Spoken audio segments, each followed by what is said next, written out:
Hello, everyone, and welcome to the course of World History. I am your host, Mr. Samuelson, and today we're going to be looking at the Armenian Genocide, one of those events that occurred during and after, as well, World War I. So our essential question today is, why did the Armenian Genocide begin, and what was the result of this genocide? So let's take a step back, and we'll talk about the Ottoman Turks. So in 1914, the Ottoman Empire was considered the sick man of Europe. The empire was not doing well, and people kind of knew that it was on its deathbed, that it was heading toward collapse. Now, the empire was in sharp decline. It was losing territory, imperial territory, rapidly, as parts of their empire were being peeled off to gain independence with the backing of other European powers. Its industry was underdeveloped, and its military was tired and demoralized. So they are not in great position to do well in World War I right from the start. But they need to do something to stop this decline, this collapse. So when they enter World War I, which they do, they enter after Germany is offering aid in modernizing their army and their industry. In return, the Germans need free access through Ottoman territory. They want to have that ability to move from Europe down into the Middle East and India to get at British territories in that region of the world. So that was the deal. So the Ottomans entered the war on August 2nd, 1914, one day after Germany declares war on Russia. Now, conflict between the Ottomans and Russia was common. These two empires had fought with each other numerous times over the last few hundred years, and they tended to flare up fairly quickly. These are enemies that have good knowledge of each other. Now, the fighting in this war does center in this area right here, the Caucasus Mountain region into the Ottoman Empire. This whole territory right here had been fought between the Russian Empire and the Ottoman Empire. This was a center of a lot of their struggles for a long time, with both empires wanting the goal of controlling the entire Black Sea. So this area right here, it should be noted, is the homeland of the Armenian people. The Armenian people, again, being the main topic of today's lesson. So the Armenians are caught in the middle. And in the first months of World War I, Russia does well. As we've discussed in previous lesson, the first couple months go well for Russia, first month and a half. And during this time, the Russian Empire is able to push into the Ottoman Empire. This region right here, where the Russians are pushing into, is densely populated by Armenians. We see the ethnic breakdown of this region right here, with red being Armenians. So there's a majority here, a plurality here. In most other regions, here, they're even with the Turkish population, greater than the Turkish population here. So this is a heavily populated Armenian area of the Ottoman Empire. And the Armenian people are going to greet the Russians as liberators when they come in. They see this change over an empire as an opportunity for greater freedom and greater rights. Part of that is because Armenian people, by and large, practice Orthodox Christianity. There is an Armenian Orthodox Church, which is very closely related to the Russian Orthodox Church. This common history of following this same religion is something that ties them more closely to the Russian Empire than they have felt from the Ottoman Empire lately. Early on, the Ottoman Empire had done an outstanding job with religious tolerance, but that had cracked a little bit along the way. And now the Armenians were feeling some oppression from the Ottomans, and they had been pushing for independence. So the Russian invasion becomes their opportunity. The problem is the Russian Empire's offensive is going to collapse. They fail in Germany. The Germans join the Austrians, push the Russians out of Austria, and now the Russian army is just falling back through Eastern Europe. They have to withdraw all of their forces in order to defend their homeland from this combined Austrian-German attack. And the Ottomans are able to sweep back in and recapture this territory. So the Ottoman government now sees this huge Armenian population that had welcomed the Russians as liberators, this Armenian population that wants independence. They want to create an independent Armenia as a huge threat to their empire. They see it as an enemy within their borders. So the Ottoman government comes up with a plan to get rid of this population.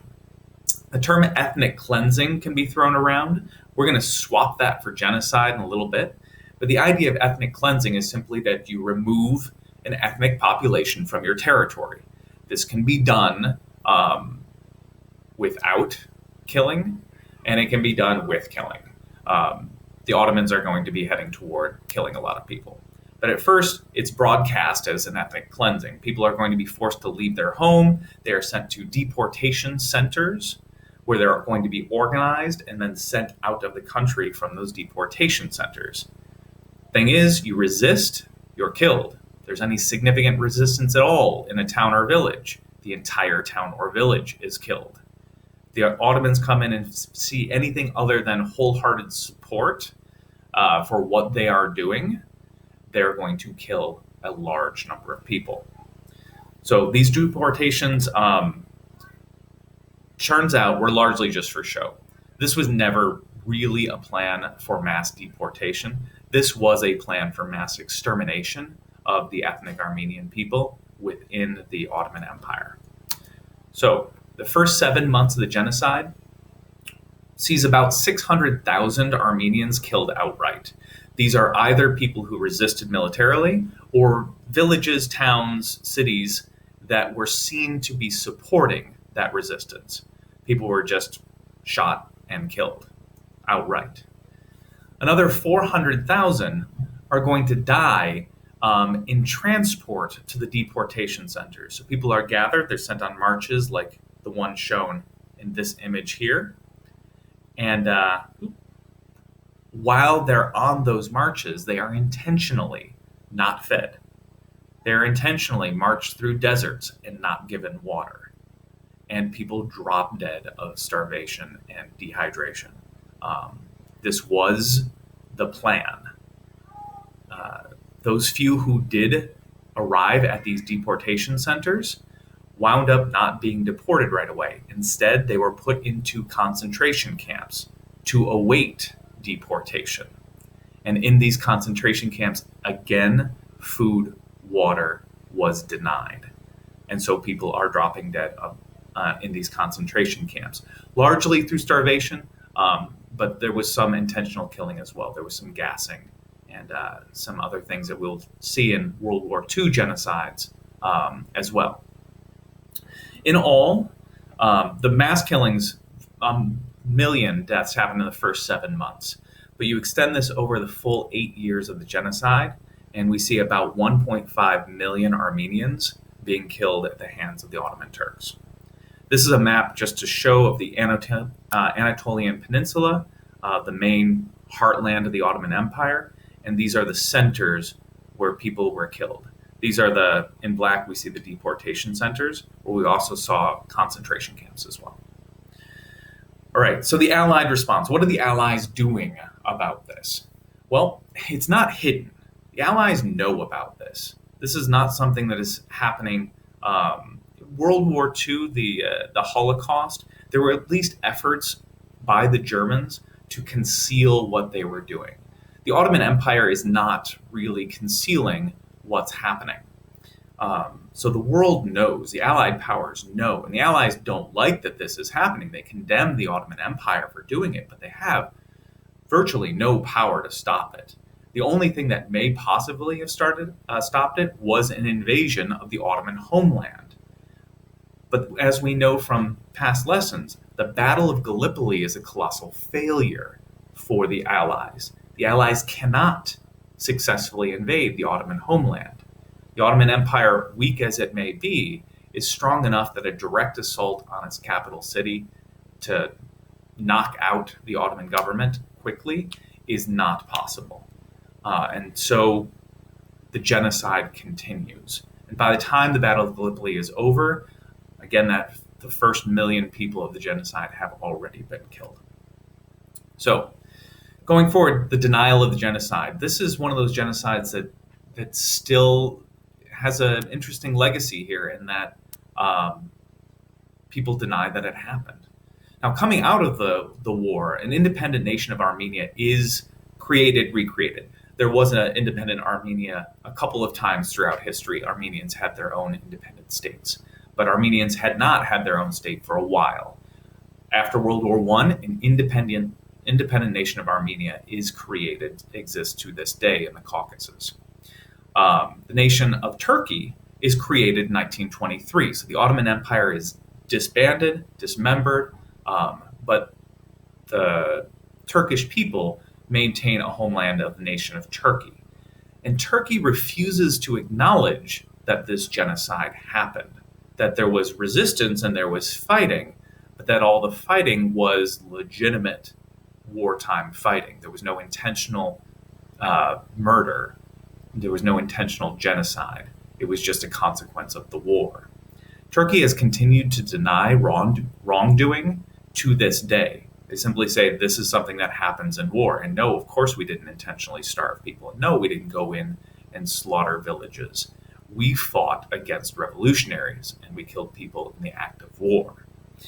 As recently as 2019, so we're talking really recently, the Turkish Prime Minister called the Ottoman actions during this time appropriate at the time. Again, pushing back against the idea that they had done anything wrong. Turkey has, for the last 100 years, used its political power and its political influence to force other nations to not push the narrative of the Armenian genocide. And it has only been in the last few years that nations are stepping up and saying, no, this definitely happened. It was wrong. The Armenian people were treated extremely poorly. All right. I do hope that you learned something today, and I will see you next time. Farewell.